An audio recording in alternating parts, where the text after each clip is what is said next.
जय हिंद दोस्तों, आप सबका आज के एडिटोरियल के वीडियो में बहुत ज़्यादा स्वागत है। उम्मीद करता हूं आप सब बहुत बढ़िया होंगे। दोस्तों, आज है फ्राइडे 3 फरवरी और आज के दिन दो इंपॉर्टेंट एडिटोरियल्स को हम डिस्कस करेंगे।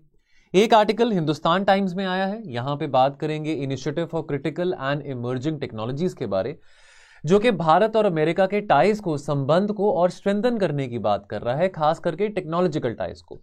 इसकी बातचीत करेंगे। और एक और आर्टिकल हिंदू में आया है, अगेन वही बात रेपिटेटिव है, ये बात को लेके हम पहले भी डिस्कशन कर चुके हैं कि trading more with in Asia makes more sense, कि कैसे साउथ एशिया अपना जो रीजनल ट्रेड है विद इन साउथ एशिया भी इंटीग्रेट कर सकता है ज्यादा, और south Asia south east Asia के साथ भी कैसे अपना व्यापार ट्रेड बढ़ा सकता है बदलते हुए माहौल में, खास करके प्रेजेंट जियोपॉलिटिकल ऑर्डर में।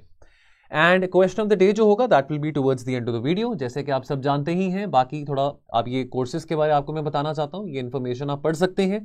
सो दोस्तों, PSIR कोर्स की बात करें along with mentorship, general studies के कोर्स की हम बात करें अलॉन्ग विद मेंटरशिप, या सोशियोलॉजी के कोर्स की बात करें, ये तीनों courses comprehensively along with mentorship available है। दोस्तों, ये कोर्सेज 2024 के लिए हैं, यानी कि अगर आप 2024 में अपना अटेम्प्ट देंगे तो जाहिर सी बात है कि आप अपनी तैयारी अभी से शुरू करना चाहेंगे। तो यदि आप हमारे किसी भी कोर्स में जुड़ना चाहते हैं तो दोस्तों यहां पे नीचे टोल फ्री नंबर दिया गया है 1800-890-3043। आप यहां पे कॉल करें और कॉल करके इन सभी कोर्सेज के बारे में इंफॉर्मेशन ले। और सबसे अच्छी बात यह है कि जो प्राइस है इन कोर्सेज का, अभी तो 10% ऑफ चल रहा है, लेकिन ये कोर्सेज के जो प्राइस हैं, तो आपको ये सारा का सारा प्राइस एक बार में नहीं देना, आप इजी इंस्टॉलमेंट्स में भी दे सकते हैं ना। पहला article, with ICET India and US opening the tech gates, जैसे कि आप अभी इमेज में भी देख सकते हैं, हमारे राष्ट्रीय सुरक्षा सलाहकार इंडिया के अजीत डोभाल जी और साथ में बगल में अमेरिका के राष्ट्रीय सुरक्षा सलाहकार हैं सुलिवन जी, ये दोनों खड़े हैं। मीटिंग इनकी चल रही थी, बातचीत कर रहे हैं ICET के बारे। पहले आपको बताना चाहूं, ICET यानी कि इनिशिएटिव है for critical and emerging technologies. अब ये जो फ्रेमवर्क है ये भारत और अमेरिका के बीच में है। इस फ्रेमवर्क को स्थापित कब करा था? मई 2022 में करा था US के राष्ट्रपति ने और हमारे प्रधानमंत्री ने। मेन ऑब्जेक्टिव क्या था? ऑब्जेक्टिव था कि कैसे हम अपने डिफेंस रिलेटेड टाइज हो या स्पेस रिलेटेड टाइज हो, कैसे जो नई टेक्नोलॉजीज हैं, defence related technologies, space related technologies, सरकारों के बीच में, एंटरप्राइजेस के बीच में, एकेडमिक इंस्टीट्यूशंस के बीच में, कैसे ये नई टेक्नोलॉजीज और इनकी एप्लीकेशन दोनों देशों के बीच में शेयर की जा सकती है। बिकॉज देखिए, अमेरिका का यह कहना है कि टेक्नोलॉजी के ऊपर किसी की मोनोपोली नहीं होनी चाहिए। एक बात कॉमन क्या है दोनों अमेरिका और भारत के बीच में? दोनों लोकतांत्रिक कंट्रीज हैं, डेमोक्रेसीज हैं, और डेफिनेटली दोनों कंट्रीज अपहोल्ड करते हैं respect for the universal human rights. So nevertheless ये टेक्नोलॉजी फ्रेमवर्क साइन करा गया था मई 2022 में। जनवरी 31, 2023 को, अभी कुछ दिन पहले, 3-4 दिन पहले की बात है, हमारे राष्ट्रीय सुरक्षा सलाहकार और अमेरिका के राष्ट्रीय सुरक्षा सलाहकार जेक सुलिवन जी ने इनॉग्रल मीटिंग इस प्लेटफॉर्म की, initiative for critical and emerging technologies के प्लेटफॉर्म की इनॉग्रल मीटिंग कहां कंडक्ट करी थी? US में, वॉशिंगटन DC में। अब इससे सवाल ये उठता है कि अमेरिका को क्या फायदा होने वाला है ऑफ द ICET? पहली बात, अब देखिए, जो नया कोल्ड वॉर है, जो नया सो कॉल्ड कॉम्पिटिशन है, the new bipolar competition or the contest, shall we say, is between America and China. Now America wants everything in its right to do कि कैसे जो supply chain facilities हैं, कि कैसे जो emerging technologies हैं वो चाइना के पास ना जाए। अमेरिका के पास पैसा है, अमेरिका के पास टैलेंट भी है, अमेरिका के पास नई टेक्नोलॉजीज हैं, तो अमेरिका की ये इच्छा है कि जो सप्लाई चेन फैसिलिटीज हैं वो चाइना से बाहर बाकी इमर्जिंग देशों में जाए। अब हम काफी टाइम से चाइना +1 स्ट्रैटेजी की भी बात करते आ रहे हैं, है ना। चाइना +1 स्ट्रैटेजी 2013 में ये टर्म कॉइन करी गई थी कि कैसे चाइना के बाहर इंडिया है, जापान है, इंडोनेशिया है, सिंगापुर है, कि वहां पे कैसे हम इंडस्ट्रियल हब्स बना सकते हैं। तो एक तो ये विजन अमेरिका की उसके साथ अलाइन करता है कि भाई हम इंडिया में सप्लाई चेन फैसिलिटीज बनाना चाहते हैं। इंडिया में सप्लाई चेन फैसिलिटीज या इंडस्ट्रियलाइजेशन बढ़ाने के लिए हमको क्या चाहिए? हमको टेक्नोलॉजी चाहिए। टैलेंट की कमी तो हमारे पास नहीं है, टैलेंट बहुत है, युवा देश है। हमारे पास कैपिटल की कमी है, तो कैपिटल भी हमको अमेरिका से मिलेगा। और दूसरी बात यह है कि देखिए, अभी बेशक कोल्ड वॉर अभी अमेरिका और चाइना के बीच में बाइपोलर कॉन्टेस्ट है, लेकिन अगर हम आज से 30-35 साल पुरानी बात करें तो उस वक्त कोल्ड वॉर में, अगर 20वीं सदी की बात करें तो जो कोल्ड वॉर था वो अमेरिका और रूस के बीच में था। अब उस वक्त इंडिया थोड़ा, उसका इंडिया का जो इंक्लिनेशन था, जो टिल्ट था, दैट वाज टुवर्ड्स यूएसएसआर। हालांकि हम नॉन अलाइंड थे, लेकिन फिर भी हमारा inclination was more towards USSR. अभी अमेरिका भी ये नहीं चाहता। अमेरिका चाहता है कि 21वीं सदी में, चाहे वो कोल्ड वॉर है, चाहे वो बाइपोलर कॉन्टेस्ट है between America and China, America की कोशिश है कि भारत अमेरिका के साथ ही रहे, अमेरिका के साथ ही बना रहे। उसके बाद तीसरी बात यह आती है, तो 5 बातें हैं समझने वाली कि क्या ऐसी बातें हैं जिसके चलते अमेरिका को फायदा है इस प्लेटफॉर्म से। तो 2 बातें अभी हमने डिस्कस करी। तीसरी बात यहां पे क्या आती है? तीसरी बात is to create a trusted tech ecosystem of democracies. जैसे आपको मैंने बताया कि देखिए, एक कॉमन बात क्या है, अमेरिका को बहुत इस बात को लेकर गौरव होता है, बहुत अमेरिका को इस बात को लेकर प्राउड होता है कि भारत लार्जेस्ट डेमोक्रेसी है, हम अमेरिका ओल्डेस्ट डेमोक्रेसी है। तो डेमोक्रेसीज के बीच में कोई भी अगर एग्रीमेंट हो रहा है, टेक्नोलॉजी ट्रांसफर की बातें हो रही हैं, तो यहां पे कोई ठगी चोरी वाली बात नहीं होगी। कोई भी एक देश दूसरे के इंटेलेक्चुअल प्रॉपर्टी राइट्स को स्टील करने की कोशिश नहीं करेगा, टेक्नोलॉजी को चुराने की कोशिश नहीं करेगा। दोनों की अप्रोच एक दूसरे के टुवर्ड्स, एकेडमिक इंस्टीट्यूशंस की अप्रोच हो, हमारे देश की और उनके देश की, या हमारे सरकारों की मंशा की बात हो, या प्राइवेट एंटरप्राइजेस की बात हो, दोनों देशों के इन सभी स्टेक होल्डर्स में एक अच्छा ट्रस्ट बना रहेगा। चौथी बात यह है कि अमेरिका भी चाहता है कि इंडिया का राइज हो। अब इंडो पैसिफिक में बहुत सारे देश हैं जो कि इंडिया को लुक फॉरवर्ड करते हैं as the security provider. They look up to India कि भाई चाइना हमको बुली कर रहा है, चाइना हमको एग्रेशन दिखा रहा है, तो कैसे इंडिया हमको सेफगार्ड कर सकता है, इंडिया हमारी मदद कर सकता है। अब ये सब तो ठीक है, लेकिन इंडिया को अपनी अर्थव्यवस्था की स्थिति भी बढ़ानी पड़ेगी, अपने आप को और ज्यादा इकोनॉमिकली बेटर परफॉर्म करना पड़ेगा। तो ये यहां पे ये प्लेटफॉर्म मदद करता है इंडिया को अपना इकोनॉमिक राइज के लिए। उसके बाद again lastly is to meet America's requirement for science, technology, engineering and mathematics, STEM अगर हम बात करें तो, यानी कि अमेरिका के पास, देखिए अब अमेरिका के पास इतना डेमोग्राफिक डिविडेंड उसके अमेरिका के फेवर में नहीं है जितना हमारे फेवर में है। अमेरिका के पास जो पॉपुलेशन है वो एजिंग पॉपुलेशन है, यूथफुल पॉपुलेशन नहीं है। कितने सारे हमारे youngsters, college pass out, graduates, post graduates यहां से जाके अमेरिका में काम करते हैं। अमेरिका के कितने सारे बैंक्स हैं, कितनी सारी इंडस्ट्रीज हैं जो कि हमारे सॉफ्टवेयर सर्विसेज के द्वारा ही चल रहे हैं। तो अगेन अमेरिका को जरूरत है टैलेंट की, हमारे पास वो टैलेंट है। तो ये टेक्नोलॉजीज के जरिए, इन सब प्लेटफॉर्म्स के जरिए हमारे यंगस्टर्स को, हमारे नौजवानों को रोजगार तो मिलेगा, लेकिन साथ के साथ उनको उपलब्धि मिलेगी, उनको सुविधा मिलेगी इन टेक्नोलॉजीज को एक्सेस करने की, चाहे वो डिफेंस में हो, चाहे वो स्पेस में हो, चाहे वो आर्टिफिशियल इंटेलिजेंस है, चाहे वो क्वांटम कंप्यूटिंग है, एटसेट्रा एटसेट्रा। ना हमारे लिए क्या गेन है? देखिए, टेक पार्टनरशिप है एक प्री एमिनेंट इकोनॉमिक पावर के साथ। America is a preeminent economic power, तो हमारे लिए कई सारे रास्ते खुलते हैं। अब definitely this can help in building India's military resilience as well. बहुत सारे ऐसे स्टार्टअप्स हैं मिलिट्री में, डिफेंस में, स्पेस में, जो जिनके पास वो लेवरेज टेक्नोलॉजी का नहीं है, जो कि अमेरिका में वो लेवरेज है, अमेरिका की इंडस्ट्री के पास उस टेक्नोलॉजी का। अब हम रशिया के ऊपर निर्भर तो नहीं रह सकते हैं। देखिए, चलो बेशक रशिया यूक्रेन की लड़ाई हो या ना हो, लेकिन बहुत सारी ऐसी क्रिटिकल इमर्जिंग टेक्नोलॉजीज हैं जो कि रशिया के पास नहीं है, अमेरिका के पास हैं। और रशिया की मिलिट्री कैपेबिलिटीज भी थोड़ी डिक्लाइन में है, अभी हम देख ही रहे हैं लड़ाई में। तो इस करके हमारे लिए स्वाभाविक सी बात है कि अमेरिका के साथ अगर हम यहाँ पे हाथ मिलाएं और उसके साथ कंधे से कदम अगर हम बढ़ाएं, तो हमारे लिए वो हमारे इंटरेस्ट की बात आती है। अब देखिए, इनोवेशन की कमी हमारे पास नहीं है, लेकिन हमारे पास कैपिटल की कमी रहती है। तो अब हमको कैपिटल मिलेगा, टेक्नोलॉजी मिलेगी, इनोवेशन ऑलरेडी हमारे पास बहुत है। इस सब का इन्फ्यूजन देखेंगे हम अमेरिका के साथ, तो डेफिनेटली हमारा ही लेवरेज है वहां पे। अब हम सेमीकंडक्टर मैन्युफैक्चरिंग की बात करते हैं, सेमीकंडक्टर डिप्लोमेसी की बात आती है। ताइवान के साथ, साउथ कोरिया के साथ, जापान के साथ हम सेमीकंडक्टर टेक्नोलॉजीज की बात कर रहे हैं। तो हम भी हिस्सा बनना चाहते हैं। हम नहीं चाहते कि हम निर्भर हों चाइना के ऊपर रेयर अर्थ एलिमेंट्स के लिए या सेमीकंडक्टर टेक्नोलॉजीज के लिए। तो हम भी global semiconductor manufacturing supply chain का हिस्सा बनेंगे। और अगेन, जैसे आपको मैंने बताया कि स्पेस इंडस्ट्री को भी बिल्डअप होने का यहां पे मौका मिलेगा, नई टेक्नोलॉजीज हम सीख पाएंगे, right. And again, in what alliance with the Indian semiconductor missions um, America ये कह रहा है कि हम भी भारत के सेमीकंडक्टर मैन्युफैक्चरिंग के विजन को बूस्ट करना चाहते हैं। हम भी भारत के मैन्युफैक्चरिंग फैसिलिटीज को, भारत के मेक इन इंडिया प्रोजेक्ट को यहां पे सपोर्ट करना चाहते हैं। इनफैक्ट अमेरिका ने यहां पे अग्री करा है कि एक ऐसा बायलेटरल डिफेंस इंडस्ट्रियल कोऑपरेशन एक मैकेनिज्म बनाया जाएगा, जिसके चलते इंडिया का जो मेक इन इंडिया इनिशिएटिव है उसको और बूस्ट मिलेगा। और डेफिनेटली अगर इस तरह के फ्रेमवर्क बनाए जाएंगे तो टेक्नोलॉजिकल कोऑपरेशन दोनों देशों के बीच में आने वाले समय में और ज्यादा देखने को मिलेगा।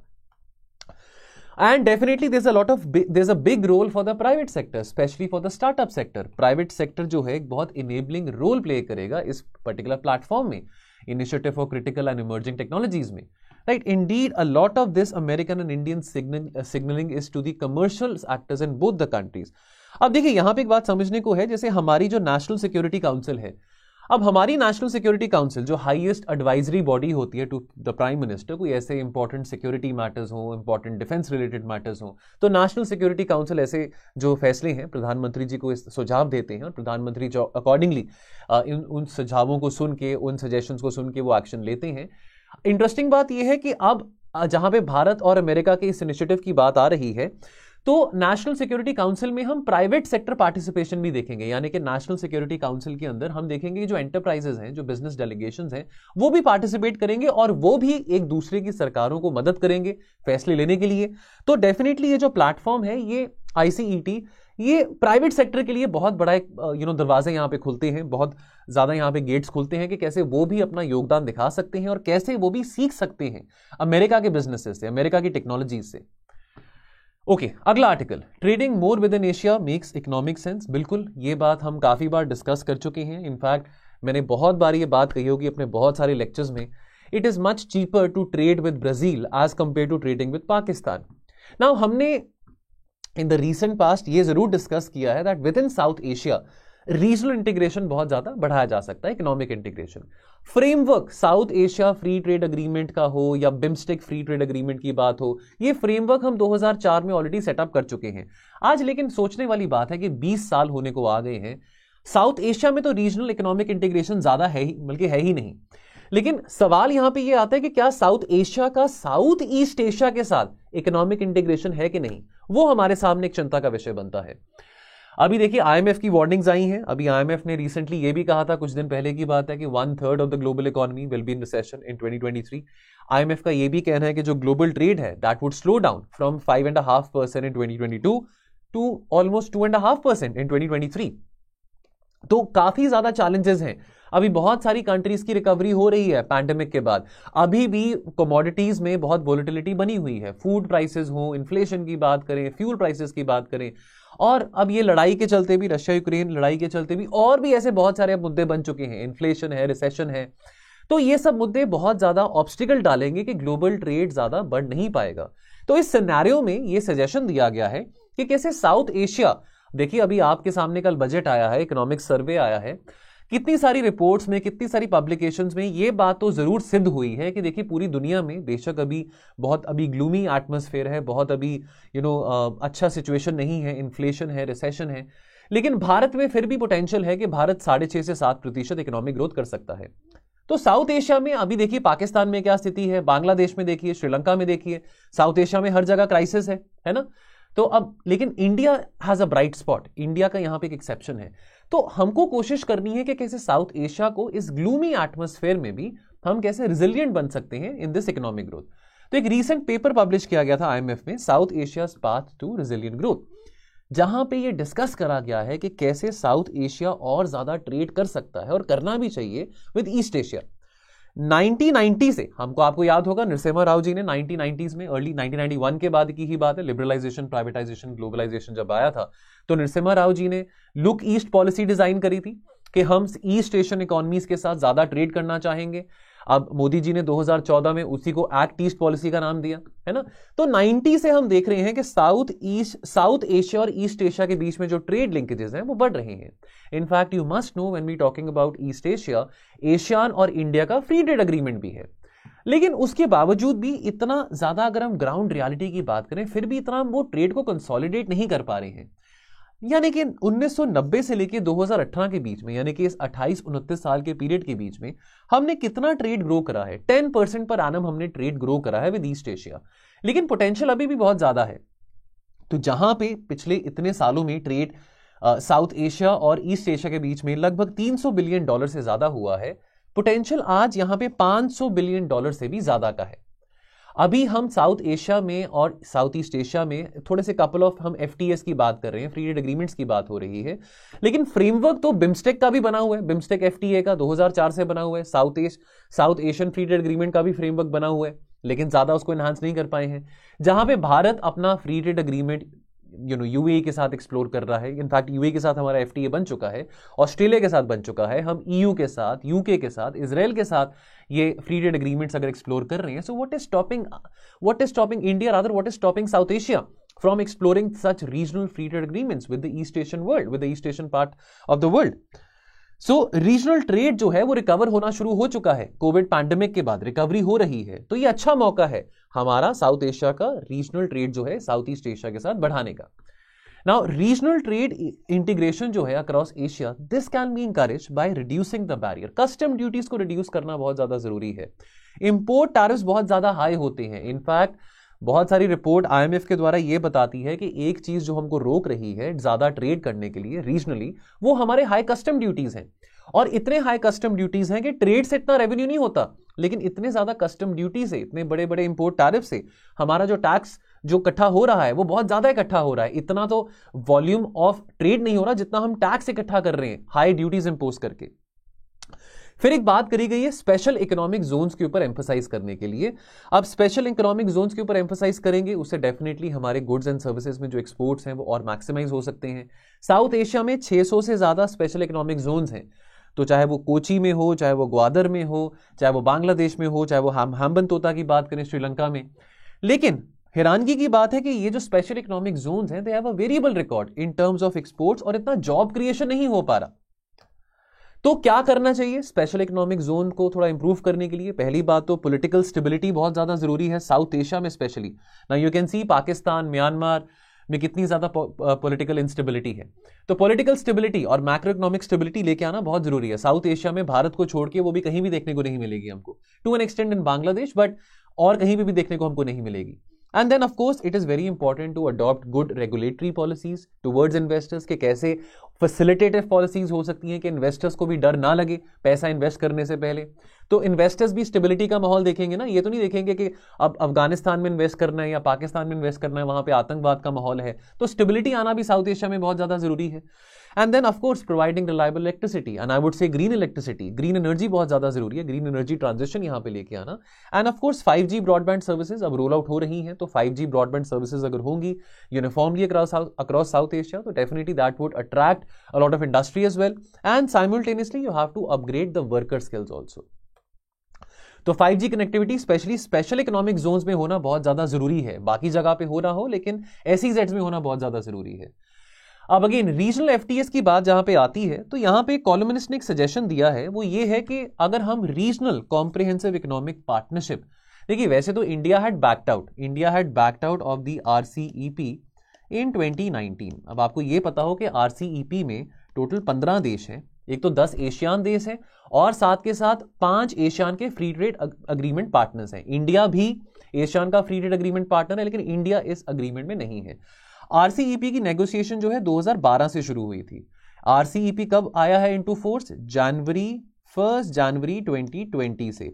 ये चाइना लेड ब्लॉक है, रीजनल कॉम्प्रिहेंसिव इकोनॉमिक पार्टनरशिप। देखिए भारत का क्या रीजन था? भारत का रीजन ये था इस ग्रुपिंग से बैकआउट करने का कि यहां पे जो ट्रेड अग्रीमेंट था, जो ट्रेड कंडीशंस थे, वो हमारे लिए फेवरेबल नहीं थे, हमारे डोमेस्टिक इंडस्ट्री के लिए फेवरेबल नहीं थे, और कॉम्पिटिटिव एडवांटेज चाइना के लिए ज्यादा था। तो हमारे इन कारण के करके हमने बैकआउट किया RCEP से।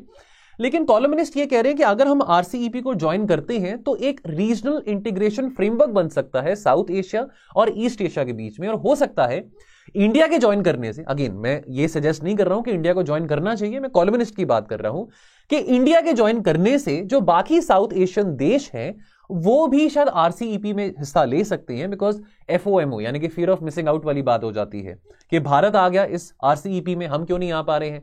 तो ये सजेशन दिया गया कि अगर भारत आता है इसमें तो साउथ एशियन देशों के लिए भी फायदा ही होगा कि वो भी इसमें आ सकते हैं। And then lastly but not the least, हम कहते हैं कि सार्क में कुछ नहीं हो रहा, सार्क में मीटिंग्स नहीं हो रही है, सार्क में बातचीत नहीं हो रही है, सार्क में इंडिया पाकिस्तान के मुद्दों के कारण इश्यूज हमेशा हाईजैक हो जाते हैं। तो हम बिम्स्टेक को एक्सप्लोर करते हैं, bay of Bengal initiative for multi sectoral technical and economic cooperation. But you know what, it's been only 5 times that BIMSTEC में मीटिंग हुई है सिंस 1997। 25-26 साल बिम्स्टेक को बने को हो चुके हैं, लेकिन सिर्फ 5 समिट्स हुई है बिम्स्टेक में। 2004 में बिम्स्टेक का फ्री ट्रेड एग्रीमेंट फ्रेमवर्क बनाया गया था, लेकिन उसके बावजूद भी कितना फ्री ट्रेड हो रहा है बिम्स्टेक के अंदर। तो अब अगेन ऑलरेडी जो एग्जिस्टिंग मैकेनिज्म्स हैं उनके ऊपर एम्फसाइज करना बहुत ज्यादा जरूरी है। सार्क में एक्टिविटी नहीं हो रही है तो चलो हम बिम्स्टेक में एक्टिविटी कर सकते हैं, बिम्स्टेक को स्ट्रेंथन कर सकते हैं। कुछ ना कुछ करना पड़ेगा जिसके चलते हम रीजनल ट्रेड इंटीग्रेशन और बढ़ा सकते हैं, बिकॉज ग्लोबल ट्रेड जो है वो भी इस साल काफी कम रहने वाला है। चलिए, और ये जो श्रेय है ये रीजनल ट्रेड इंटीग्रेशन बढ़ाने का, ये जिम्मेवारी भी भारत के ऊपर है, बिकॉज भारत साउथ एशिया की लार्जेस्ट इकोनॉमी है, और क्योंकि भारत के पास अभी प्रेसिडेंसी है G20 की, तो ये एक अच्छा प्लेटफॉर्म बनता है कि हम कुछ चेंजेस को यहां पे इंट्रोड्यूस कर सकते हैं। Now question of the day, analyse the current state of India US relationship in the field of technology. What are the mutual gains for both India and USA from the ICET platform? 250 words में आपने इस question को answer करना है। आप इस question को post कर सकते हैं हमारे टेलीग्राम ग्रुप में। ग्रुप का नाम editorials with means answer writing. यदि आप इस ग्रुप का हिस्सा बनना चाहते हैं तो आप हमारे इस वीडियो को भी आप देख ही रहे हैं, तो अभी डिस्क्रिप्शन बॉक्स में आपको लिंक दिखाई देगा, क्लिक करेंगे तो आपको इस टेलीग्राम चैनल में रीडायरेक्ट किया जाएगा। और यहाँ पे शाम को 6 बजे हम मॉडल आंसर और बेस्ट आंसर दोनों ही पिन करते हैं, शेयर करते हैं। चलिए, सो दोस्तों आज की चर्चा में इतना ही रहेगा। वैसे तो आज अरविंद सर ने लेक्चर लेना था, बजट का एनालिसिस करना था, लेकिन उनकी तबीयत ठीक नहीं है, तो Arvind sir over the weekend definitely आपके साथ बजट का एनालिसिस करेंगे। टेक्निकल एस्पेक्ट्स ऑफ जो बजट है वो सारा का सारा आपके साथ शेयर किया जाएगा। खैर, आप अपना ख्याल रखें और पढ़ते रहें। मिलेंगे हम बहुत जल्द। Thank you so much. जय हिंद।